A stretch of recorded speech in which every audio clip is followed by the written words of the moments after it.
So yesterday, Mexico's President Andres Manuel Lopez Obrador blamed President Biden's policies for the surge in migrants. He said there were expectations that migrants would be better treated under the Biden administration, and that caused Central American and Mexican migrants to think it would be easier to cross the border. So as you mentioned earlier, we've seen these surges. Clearly, the migrants think now is the time, or at least a more sympathetic time, to cross. How do we turn this around, or at least stop this influx and the tide? They're streaming across. We've seen the video and the pictures. Well, isn't it very telling when the Mexican president calls our president, which I'm a big supporter. I supported President Biden I raised money, I campaigned for him. But when the Mexican president calls the American president the migrant president, that tells you a lot.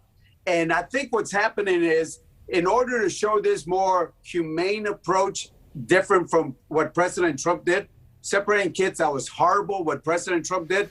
But in trying to show this humane face, the bad guys, the drug dealers, the organizations are using that to aggressively promote, and bring more people over here. We got to do more with Mexico and with Central America. Otherwise, we're playing defense on the 1 yard line called the U.S. border. And by the way, did you know, I just found out that they have released, Border Patrol has released, I thought it was only 150 people, but nearly 2,000 people without a notice to appear. That is almost 2,000 people into the United States on an honor system, unprecedented.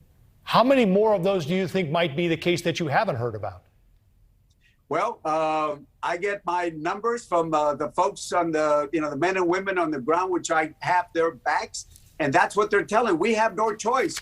We have no choice. The facilities in Donlon, which is a Border Patrol facility, is packed. We have to release family units with just biometrics and not even a notice to appear.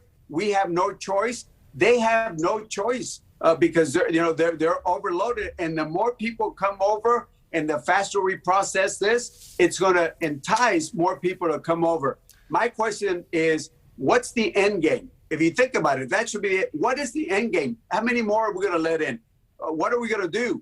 That's the question we ought to be asking ourselves. And I want to be very supportive of the administration.